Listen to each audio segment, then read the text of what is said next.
Therapy Chat Podcast, episode 130.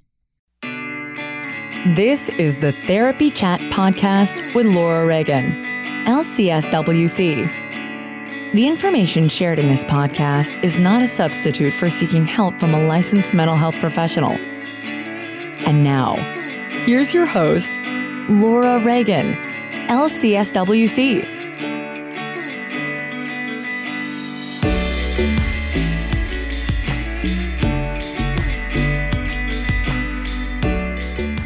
Today's episode is sponsored by Brighter Vision, the worldwide leader in custom website design for therapists. What's the point in having a beautiful website if your ideal clients can't find you? A nice-looking website doesn't equal a successful one. The truth is, your current website may even be turning off potential clients. That's where Brighter Vision comes in. Brighter Vision's team of web designers will create you a website that's centered around helping your ideal client find you, so you'll have a nice-looking website that is also a successful one. For $59 a month, you'll get a website that speaks to and attracts your ideal clients, unlimited customer support, and an SEO strategy to help you get found on the search engines. But wait, it gets better. For a limited time only, they're giving my audience 1 month free of their services. To take advantage of a free month of Brighter Vision, go to try.brightervision.com/therapychatpodcast. That's try.brightervision.com/therapychatpodcast, where you can get a free month of Brighter Vision services. One last time, that link is try.brightervision.com/therapychatpodcast, so you can get started on your journey towards a successful website. Hi, welcome back to Therapy Chat. Today, I'm bringing you an interview with someone who I've talked to before, and I always enjoy speaking with her. My guest today is Lanie Smith. Lanie Smith is a registered art therapist. She's the owner and founder of Integrative Art Therapy and a transformational wellness coach in Phoenix. And of course, her coaching is available everywhere. Lanie uses eco-psychology and eco-art in her work. Lanie is very accomplished professionally, but she says that her best work is a result of moving through her own history in order to release the conditioned self-limiting beliefs and behaviors of the past. I could relate to that so much because we can have all the training in the world, but if we haven't worked to better ourselves as therapists, a personal journey of growth that doesn't really end, but something that hopefully all of us are in the process of doing to grow and learn about who we are, which makes us happier people and better therapists. Lanie and I are talking about spirituality as burnout prevention using eco-art therapy. And as always, we had a wonderful discussion. I always enjoy talking with Lanie. So let's settle in and listen to my interview with Lanie Smith. Now, before we dig in, I want to be sure you heard that my next Equine Daring Way retreat, co-facilitated together with Charlotte Heiler Easley, is scheduled. It's June 1st and 2nd. It's a 2-day retreat this time, June 1st and 2nd in Lexington, Kentucky. It's the end of March, and registration is currently open. There is early bird pricing available until April 15th, and then the regular pricing kicks in, and I hope you'll join us. We're limiting this retreat to 10 participants, and we would love to have you with us. So to find out more, go to my website, Laura Reagan, LCSW-C.com, and click on retreat. You can also get there through the Therapy Chat Podcast website, therapychatpodcast.com, and then just look at the top navigation and you'll see work with me, and under that, retreat. You can also find this on Charlotte's website, charlotteheilereasley.com. We hope you'll join us. And now let's move into the conversation with Lanie. Hi, welcome back to Therapy Chat. Today, I'm bringing you a conversation with someone who I love talking to. as well as you can hear my cat. She's going to participate in this conversation. But the one who will be talking the most with me is Lanie Smith, who's an eco-art therapist in Phoenix, Arizona. Lanie, thanks so much for coming back to Therapy Chat. Oh, thanks for having me. And I'm so glad that your cat is joining us. That's like completely perfect. Yeah. It's like another country heard from. You can't really make a cat go away. So you just have to kind of go with it. But no, they're such an important part of our ecosystem. So it ties right in. Oh, good. So she's not an unwelcome visitor. She's a natural part of our conversation. I like that actually a lot better. Absolutely. Good reframe. Part of the environment. Yeah. I can tell you're a therapist. Good job. So Lanie and I talked before about eco-art therapy kind of generally, and it was a fascinating conversation about kind of how this experiential practice can really be so beneficial and so powerful in helping people have transformational experiences in therapy. And so today our topic is spirituality as burnout prevention using eco-art for wellness. So Lanie, before we really dig into that, for anybody who's not familiar, how about if you just go ahead and give our audience a little bit of background about yourself and your work? Oh, sure. So I'm originally art therapist, registered art therapist, and I'm here in Phoenix, Arizona, as you mentioned. And I've always been drawn to working with natural materials, natural themes. That was kind of my intuitive sense with being an art therapist, regardless of what setting I was in. I kind of started in psychiatric inpatient and worked in outpatient, partial hospitalization, residential treatments before getting into private practice. And so it's just been something that has continued to grow both, experientially and just my passion for it. And so I began, over the years working too with other helpers and healers. And so I kind of gradually moved into some of the coaching world as well. And so that's kind of where this idea of spirituality and burnout prevention are kind of married together with this eco-art framework, because I saw how powerful it was for, my clients.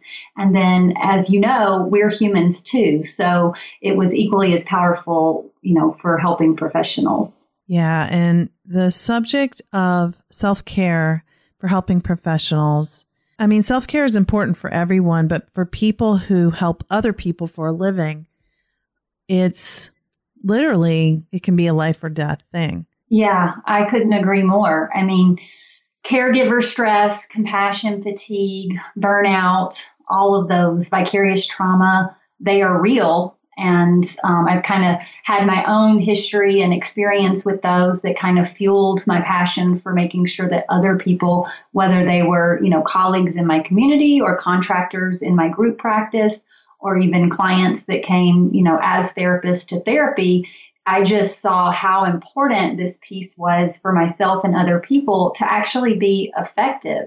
There are ethical concerns that we don't necessarily have to get into, but it's imperative. If we're not taking care of ourselves, then we're not going to be making the best decisions. And that ultimately does affect the people that we're serving. Yeah.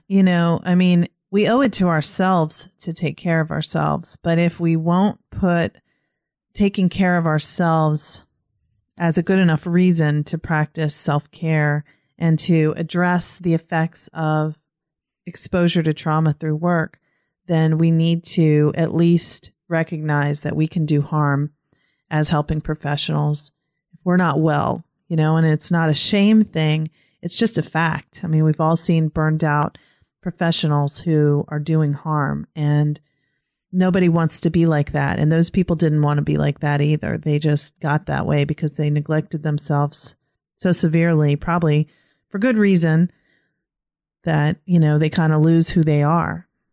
Yeah, absolutely. And I love that you pointed out that there's no shame in that, because I think that is kind of one of the things that I see most is that helping professionals, self-included, I went through this, this process thinking that, I I'm a helper, I'm a healer, I'm a therapist, and I shouldn't, I should know this stuff. I should be able to do this. I shouldn't need as much help. Or just giving themselves a really hard time, even if they are willing to reach out and get the support, still just kind of beating themselves up in a sense that they can't do more or, see more clients or just juggle as much as they're maybe expected to juggle depending on the organization.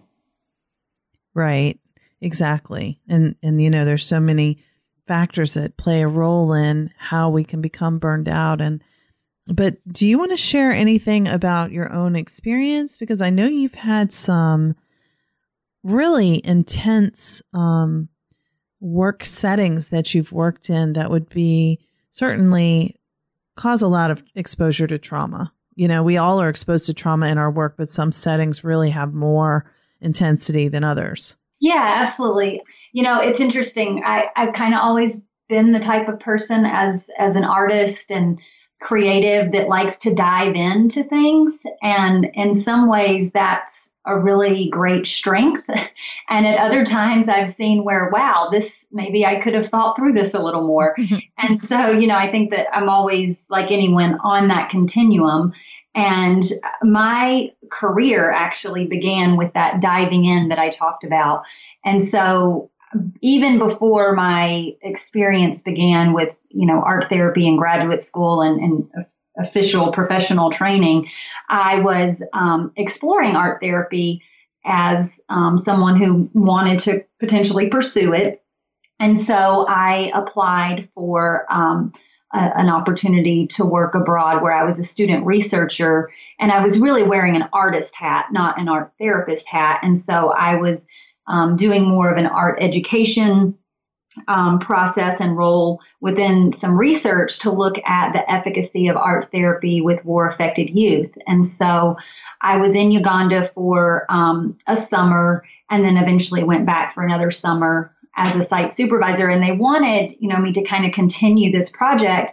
But the issue is that I was, a very sensitive empath, and I didn't know that about myself yet. I mean, I certainly had been called sensitive, and I didn't necessarily take that as a compliment at that time.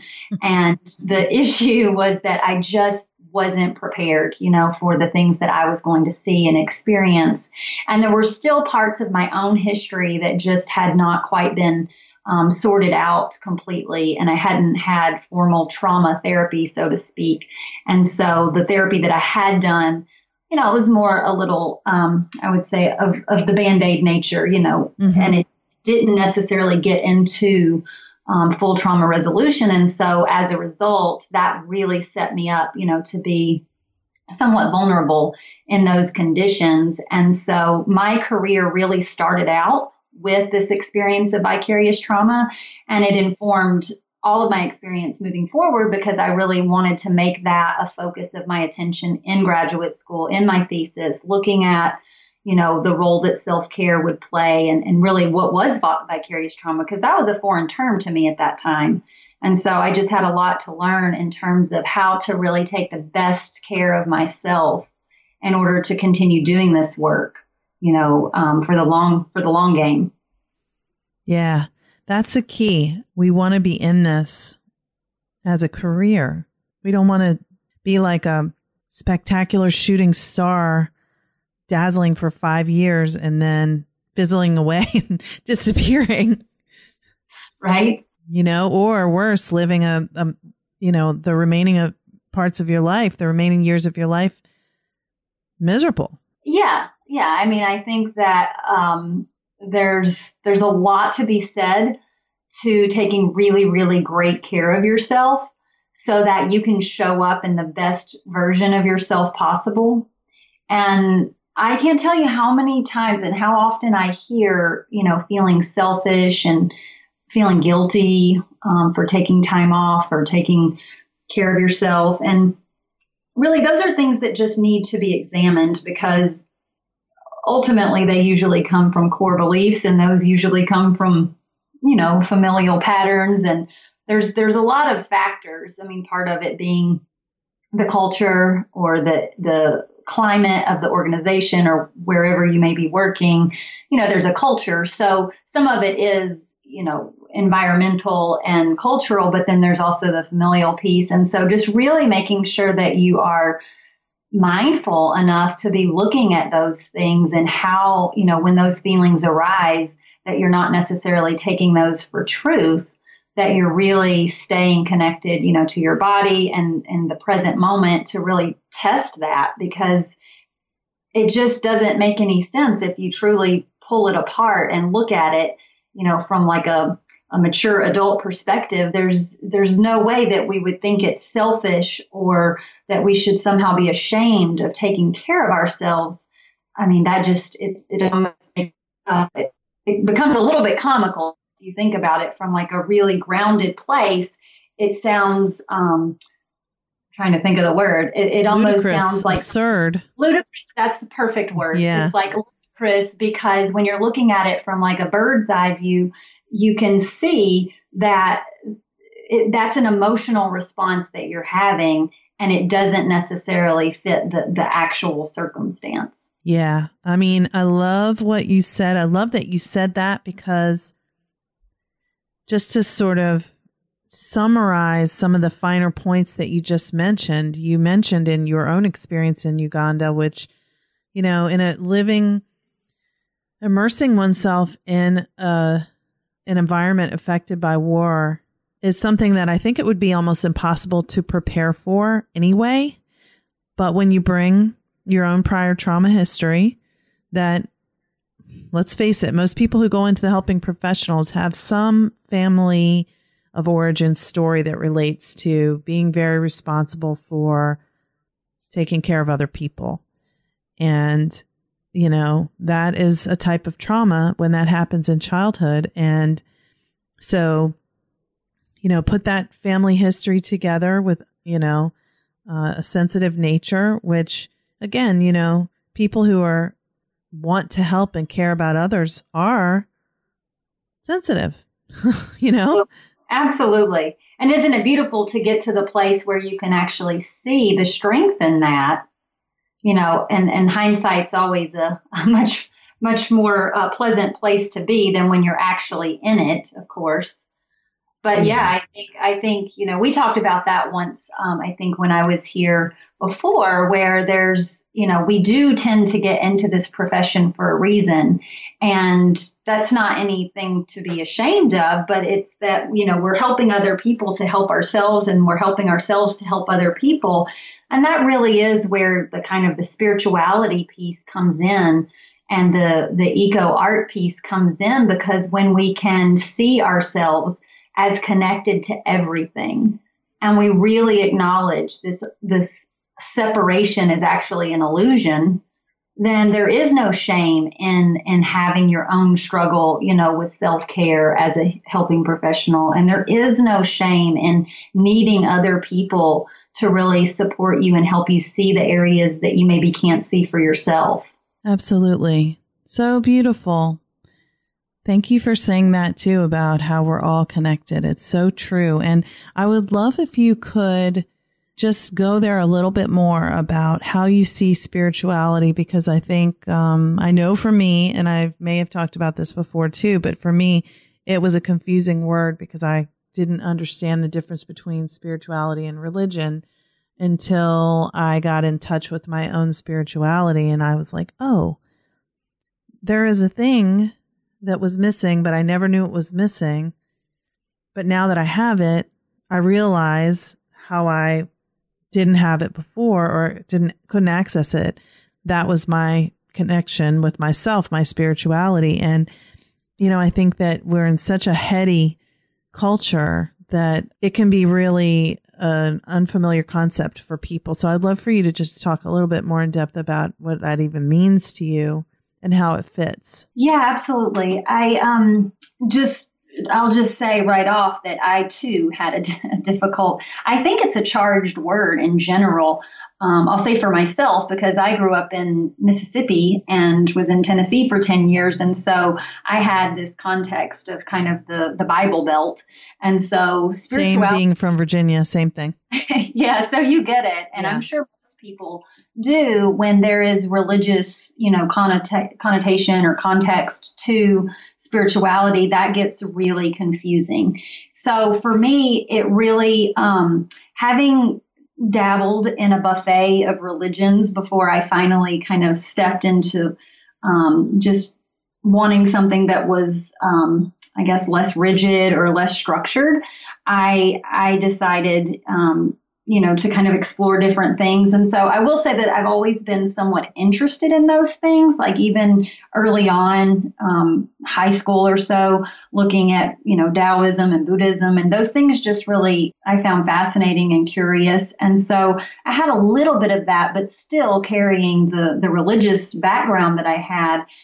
It took time to tease that out for myself. And so once I finally did, kind of come to my own understanding, I really saw, like I said before, spirituality being about connection, but also where we derive meaning. And so in some ways, it's about taking time, regular time, whether that's daily or multiple times a day, which, some religions do, but even without religion, making space for yourself to explore, that relationship that you have to yourself, that relationship that you have to the things around you, your humanness, and just being able to appreciate kind of the universe and existence. And that's why nature has been such a powerful kind of, I'll say, higher power for me, because it rooted me in the present moment. And for me, that is what spirituality is about. It's about connecting you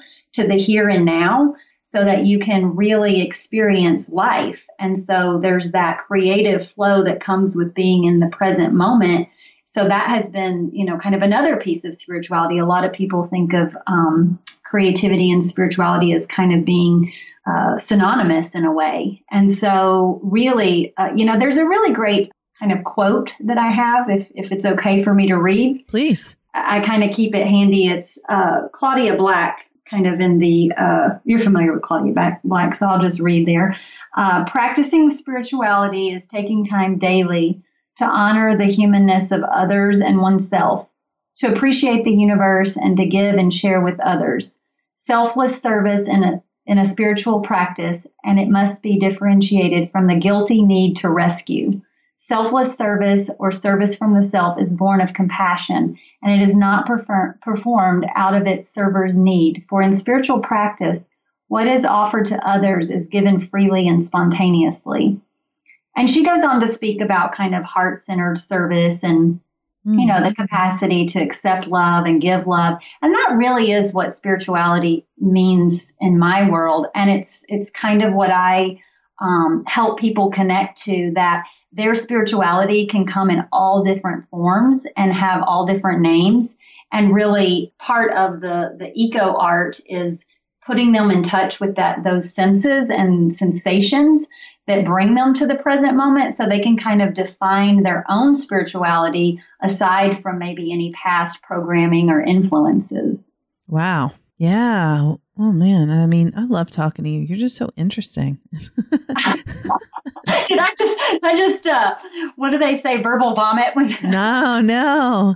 So much to chew on. I just think, like, I can imagine if I were at a dinner party with you or a cocktail party and just talking and just like really like going deep. I love having conversations that are thought provoking and, just really like get me really fired up. So thank you. And that's why I wanted to have you back on, because every time it's always like, well, let's talk about this. And it always goes so deep. And I'm like, yeah, I'm loving it. I wish we could just hop to dinner. I love having deep conversations like that. And, I think that's part of what drew me to the field, is being able to connect with people on a deep and sensitive level. And it's what I love about the work that I do now, because really having deep sensory experiences is something that's very hard to put into words, and it's very hard to articulate. And it does not make it any less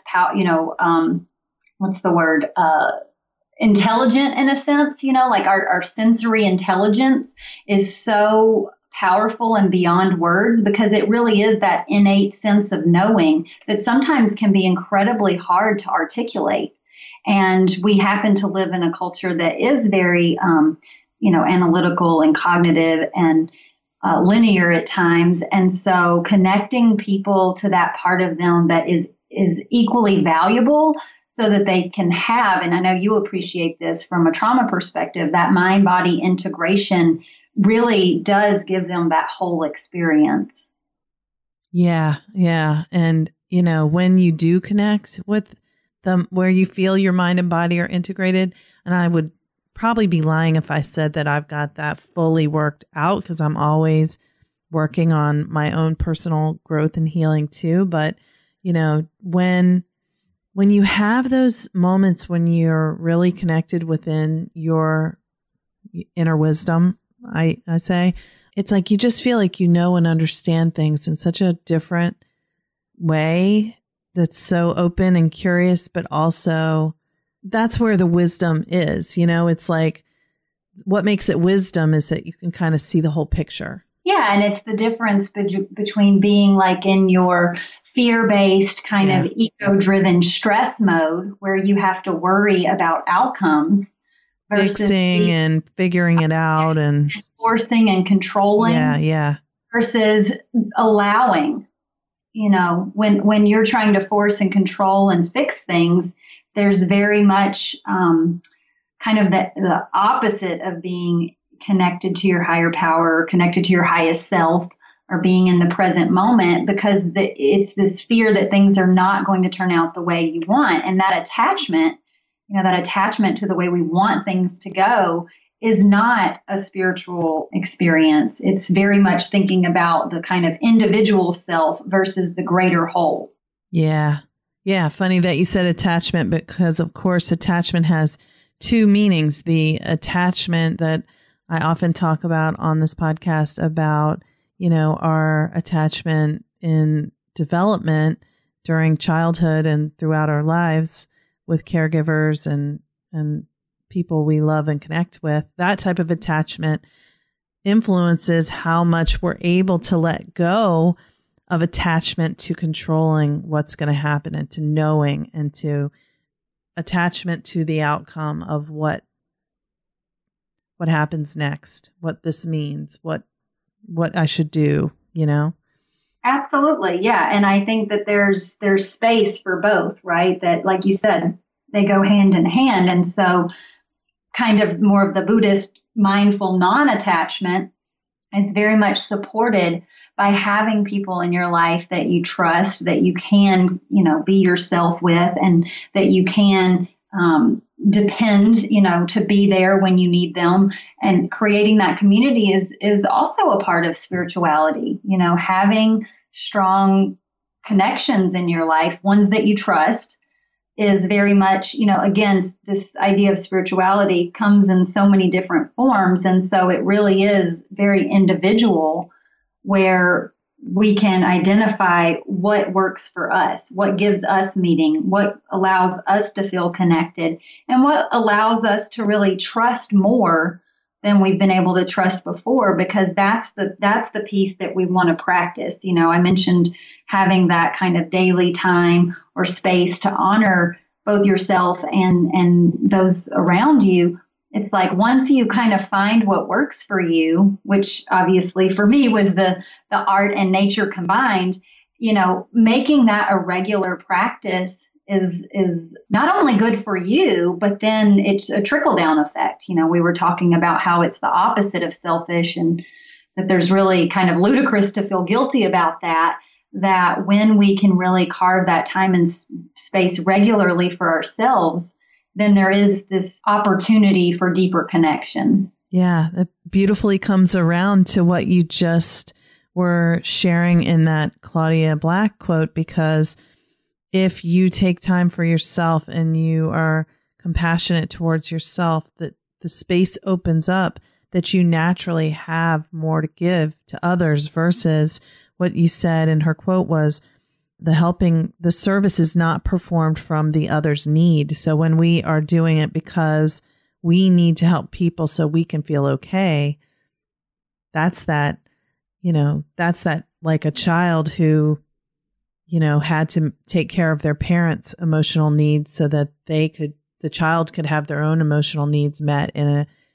a roundabout way, since they weren't being met directly because the parent was unable to for whatever reason, or, Exactly. all of those other dynamics that can happen in childhood to where we end up being a, hyper responsible, possibly like a parentified child, someone who, does for others all the time, but supposedly never needs anything for themselves. Yeah, no, that's exactly right. And the thing is that it's so important to keep, at least for myself, it's so important to keep reminding that this is not about shaming. Mm-hmm.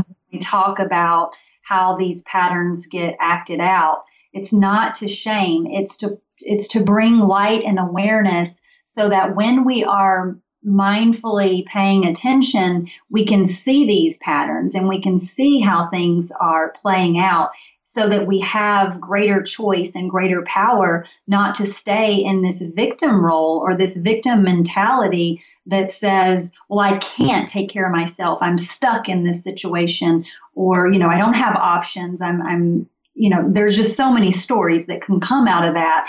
And so it's just being hyper aware, that's where the mindfulness piece is so powerful, so that you begin to see like where these stories are getting played out and recognize that you actually have the power, because you are an adult now and we do have choices, even if we don't like those choices sometimes. There's Eric Gentry talks about in his compassion fatigue training, this idea of perceptual maturation. And so really choosing to be aligned with whatever it is you're doing. And I know I've had this conversation with other colleagues and contractors, and making sure that they recognize that they have choice in who they work with, and taking responsibility, for that choice whenever they are getting into a place of fear or judgment of, fear of outcomes, that to really stand in their power and know that they're safe in this moment. And so there's a temptation for the mind to kind of trick us into thinking that we don't have space to choose.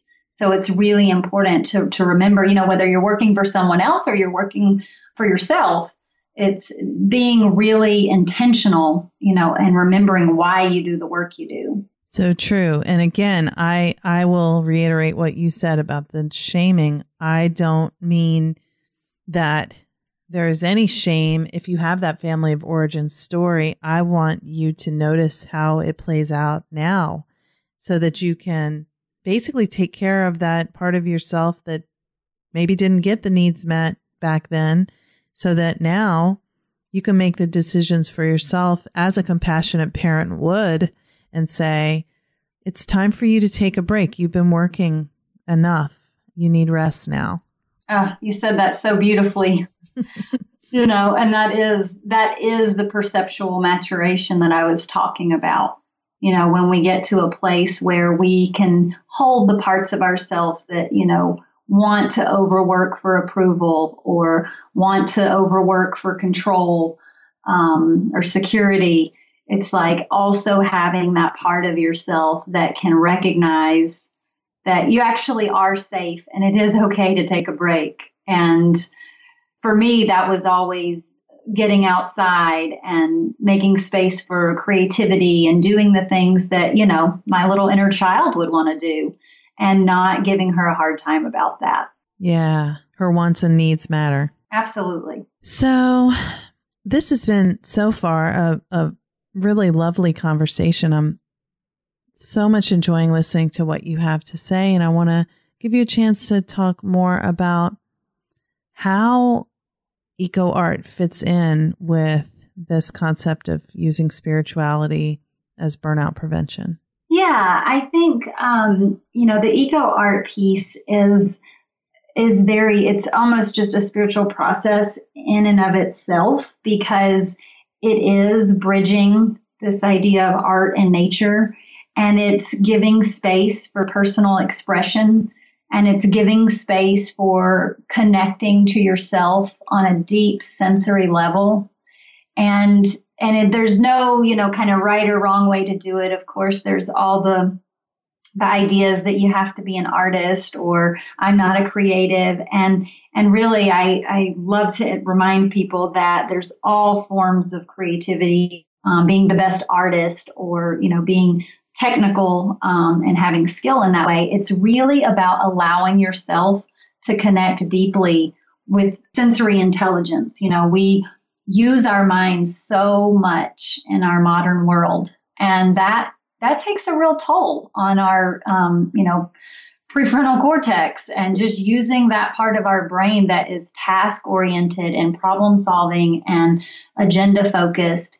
And so really balancing this kind of modern time that we live in full of technology and urbanization, it's being able to disconnect and unplug from that for a while to really sink deeply into your experience of the present moment. And that's really where the spirituality piece connects with this idea of kind of eco-psychology and art combined. And so, studies show that all sorts of things are both improved and challenged, depending on whether we're in or outside and connected or disconnected from our environment. And things like blood pressure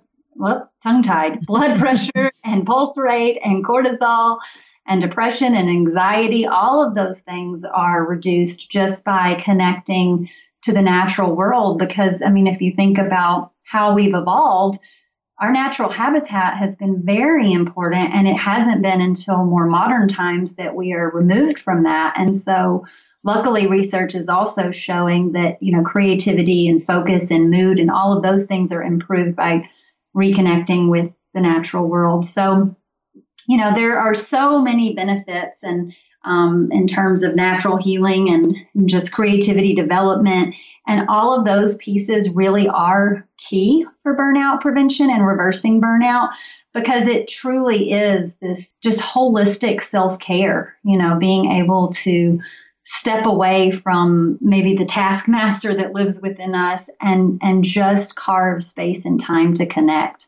And, making time with schedules and rituals and routines is very helpful. It's a very grounding experience. So I know for myself and my clients, we make practices to be outside on a regular basis. For me, it's daily, multiple times a day, and having some clients who incorporate, work outdoors with their clients, which is how, I kind of shifted my practice a few years ago, and just really unplugging that part of the brain that wants to continuously problem solve and think and kind of, like we were saying before, force or control things, and allowing, being in this space of allowing and practicing that on a regular basis. So then it can translate to when you are in stressful times, you don't necessarily have to go into this reactive place. So true. What's coming to mind for me right now is I have not been outside enough lately, because I definitely know what you mean when you basically, it creates more space within so that when situations arise that make you feel stressed, you don't react as quickly, and you just, are able to kind of keep it in perspective. Yeah, because nature moves relatively slow compared to the way humans move around currently. And there's this space to sync, to kind of get into the rhythm of nature. And what I love about it, and what kind of kept me moving in the direction that I was going, where I started taking clients outside more and more, was because I found that when I was doing mindfulness work with clients, that it was a intellectual conversation. We were having somewhat of a mindful intellectual conversation about mindfulness, rather. Whereas when we actually stepped outside, they could experience it, and they didn't have to think about how to be mindful, which is kind of, comical in a sense. And so it was just an automatic thing. It's kind of, from a trauma perspective, the way I would say is that, it's kind of a top down. And so they didn't have to think, bottom up, rather. They didn't have to think about that. It was just an automatic thing where they could drop into their bodies and notice how their breath moves slower. Because we're natural creatures who are, removed from our natural environment most of the time, there's this almost like remembering that happens when we step outside and reconnect. It's kind of like remembering who we are, remembering that we actually are part of nature. Yeah, yeah. I really have had that experience myself when I've been in nature. I probably said this when we talked about eco art therapy before, but that when I'm in a place like the Rocky Mountains or something, it's like, how can you not feel connected to everything when you see this? Yeah. Yeah. And it's not a thought. It's like an emotion. Like you said, it's a bottom up experience. It's not a thought of what is the meaning of life. It's like it comes from within you. Experience it in that moment, and there's nothing that you need to figure out. There's this sense. There's just a sense that you are well. There's a wellness that comes automatically without having to figure out how to be well. And, there's additional research being done or has been done on nature as preventative medicine too. So this idea of, in Japan, they call it Shinrin-yoku or forest bathing. And so it's just a matter of spending time. You're not doing anything. I have a lot of nature activities that I do with clients and then bridging that with the art materials. But really just being in it, there's not even a lot that needs to be done per se. It's just the aspect of being. And a lot of times people struggle with that, especially with trauma background, with meditation or things that have them trying to connect with their body. Whereas going out into nature, there's this aspect of being mindfully present that feels, a lot of times safer. And unless there has been some kind of nature that's been paired and associated with nature, some trauma that connects, to those two pieces. Because I have had people say like, oh, I don't like nature. I've had negative experiences. And so that actually, is something that has to be worked through from the perspective of there's this story about nature. And so really looking at what is that story in order to connect them back to their kind of natural state, which is, we are all connected to nature. So it's really hard not to enjoy that unless there has been some, negative experience that would influence the way you see it. Right, exactly. And even if there has been, I don't know how it would be possible that it could be in every place of nature that something bad had happened, because there are mountains, there's the beach, there's the forest, there's the desert, there's Yeah, it's unlimited. It's unlimited. And the beautiful thing is that you don't necessarily have to be somewhere, that has immediate access, because even the research shows looking at pictures of nature, it actually, creates shifts in the brain and downregulates in a way that, just even having that connection to something that's associated with nature, even though you're not, obviously the benefits are vast when you're fully immersed in it, but the research is still out and still continuing to grow, that just looking at things, that are natural still provide benefit. So that's beautiful. Even if someone had no way to access the real outside, they can still get some benefit just from looking at it, and maybe, becomes a bridge for them to be able to get to the place where they can actually be outside and experience it. Yeah, I'll give you an example. I live in the desert, and so I have beautiful mountains, and I'm very grateful for that. And I'm lucky enough that there's, within an hour or so, you can get to different climates and have greener areas and snow and such, but is not. And I hop on a plane or spend, about 6 hours in my car. Actually, I take that back. I could get to Mexico in 3, but still, it's not as accessible. And so getting to water and getting to the beach, but I listen to waves regularly. Mm-hmm. I love popping on YouTube and just putting that in the background, and it's just soothing and comforting, and it just makes any task, that perhaps my taxes or any other accounting that I don't particularly want to do, those things that are very left brain analytical, logical, I, can do that. Or, for example, I set my desk up so that I'm facing the park across, the street, so that I can look at trees and beautiful plants and flowers when I'm doing things that are kind of a little more task oriented on my computer. Yeah. Wonderful examples.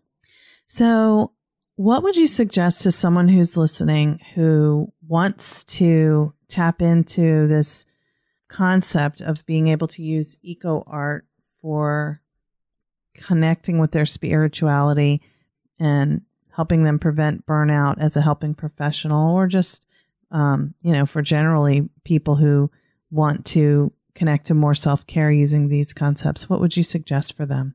Well, I would say start where you are. If you're already doing things to connect with nature on a regular basis, and, little creative outlets, journaling or collaging or painting, whatever it is that you enjoy, dancing, if you're already doing some of those things and you're still feeling burnout, it's asking yourself, where can I create more space to do this, additionally. So if you're only doing it, say weekly or monthly, here's an opportunity to schedule some rituals and routines where you're actually making space, perhaps before you go into work or in the evenings, really trying to carve space so that you're connecting on a regular daily basis. Because what happens is we have a tendency to do it occasionally, and then before we know it, we're ignoring our needs, and we've gone kind of past. It's like, if you think of it from a gas tank perspective, if the needle has been on half and then quarter of a tank, and if you're not paying attention, all of a sudden that light's on. So really making time to tune in on a daily basis so that you can identify where you're at, and then you can assess and pivot as needed. I would also say that it could be very helpful to introduce some of these concepts to your clients if you're a helping professional. So beginning to think about taking them outside and beginning to think about how you can introduce them to experience more nature in their life. And if you want to bring in the art component of that too, there's unlimited ways to do it. That's the beautiful thing about being a creative arts therapist, is that we can kind of work intuitively and on the spot and come up with creative interventions there. But if you're kind of looking for more ideas and things, I do have some things on my therapy site, my therapy practice site that could help you there. And there's all sorts of resources out there. Pinterest is a really good place too to find creative, ideas. And I think that if there's other pieces, if you're already doing some of the creativity and you're doing some of the nature and you're still kind of feeling spent, it's really important to keep in mind your relationships and your connections in your life. That's a big piece of spirituality, is feeling a sense of meaning. And a sense of meaning definitely is bolstered by the relationships in our life. So kind of assessing where those are too. And I kind of went off on a tangent there, so I'm not sure. Did I answer your question fully? No, you did, but you didn't tell people anything about how you could help them. Well, there's just so many ways that I will add that too. Well, before I do though, I did want to just share one other piece, because, I mentioned the connection, and I mentioned the nature, and I mentioned the art, and we've talked a lot about mindfulness. So I think that kind of goes hand in hand with self-regulation. But I also think, something we haven't really talked about that is very important and a part of nature is movement. Self-care in general is great for eating healthy and, getting exercise and creativity and nature and all that. But we really are quite sedentary in our culture these days. And so I think movement is just something that I would highly encourage to keep in mind too. So that's another great reason for getting people outside if you're a, clinician or therapist or even other helping professional, being able to move with people. So if you'd like to learn more about all of that, you can find me at LanieSmithCoaching.com. And that also links to my group therapy practice, which is integrative art therapy. And if you do go to LanieSmithCoaching.com and you'd like to get a free guide, there's a burnout prevention activity, which is an eco art invitation. And so you can grab that there. And then that will also put us in touch so we can kind of email back and forth. If you have questions, I can point you in a direction if you're interested in any, reading or experiential activities. I would love to stay in touch. Wonderful. Thank you, Lanie. I will put that link in the show notes, of course. And I think that this has been, once again, a beautiful, deep, thought-provoking, very right brainish kind of conversation, even though we're talking and so we're thinking, but I really enjoyed it. And I appreciate you coming back on to Therapy Chat today. Oh, it was my pleasure. Thanks for having me, Laura. Thanks so much for listening to my interview with Lanie Smith. I love talking with her. She always gets me thinking, and she goes so deep in her conversations, and I really enjoy it. So I'd love to hear your feedback. Please go to SpeakPipe and leave a message letting me know what you think about this episode, or feel free to send me an email.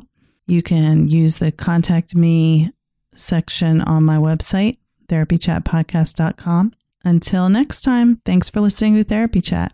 And don't forget, registration for the equine retreat is now open, combining the Daring Way and horse work with a beautiful herd in Lexington, Kentucky, June 1st and 2nd, a 2-day retreat. Early bird registration is now open until April 15th, 2018. Hope to see you there. Today's episode is sponsored by Brighter Vision, the worldwide leader in custom website design for therapists. What's the point in having a beautiful website if your ideal clients can't find you? A nice-looking website doesn't equal a successful one. The truth is, your current website may even be turning off potential clients. That's where Brighter Vision comes in. Brighter Vision's team of web designers will create you a website that's centered around helping your ideal client find you, so you'll have a nice-looking website that is also a successful one. For $59 a month, you'll get a website that speaks to and attracts your ideal clients, unlimited customer support, and an SEO strategy to help you get found on the search engines. But wait, it gets better. For a limited time only, they're giving my audience 1 month free of their services. To take advantage of a free month of Brighter Vision, go to try.brightervision.com/therapychatpodcast. That's try.brightervision.com/therapychatpodcast, where you can get a free month of Brighter Vision services. One last time, that link is try.brightervision.com/therapychatpodcast. So you can get started on your journey towards a successful website. Thank you for listening to Therapy Chat with your host, Laura Reagan, LCSW-C. For more information, please visit therapychatpodcast.com.